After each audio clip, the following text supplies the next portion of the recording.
नमस्कार.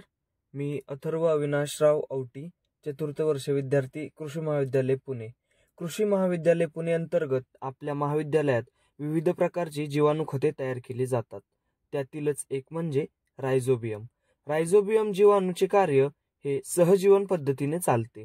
हा जीवाणू शेंगवर्गीय पिकांच्या मुळावर गाठी तयार करतो. हे जीवाणू हवेतील नत्र वायू शोषून घेऊन मुळाद्वारे पिकास उपलब्ध करून देतात.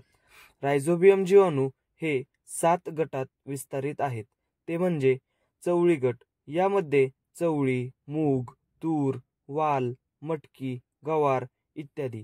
रायझोबियम हा जीवाणू लहान उपमुळांद्वारे आत प्रवेश करतात व मुळांवर गाठी तयार करतात.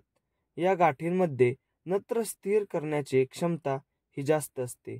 या जीवाणूची जमिनीतील उपलब्धता पुरेशी नसते. त्यामुळे आपल्याला हे जैविक खतांमधून हे जीवाणू खत देणे महत्त्वाचे ठरते. हे जीवाणू खत आपण पेरणीपूर्वी 300 ते 400 मिली रायझोबियम हे द्रव रूपात घेऊन किंवा 50 ते 100 किलोग्रॅम कंपोस्ट खतात मिसळून एकरी समप्रमाणात टाकू शकतो. रायझोबियमचे फायदे: पिकांची वाढ चांगली होते. रासायनिक खतांची 25% पर्यंत बचत होऊन खर्च कमी होतो. जमिनीमध्ये उपयुक्त जीवाणूंची वाढ होऊन सुपीकता वाढते. धन्यवाद.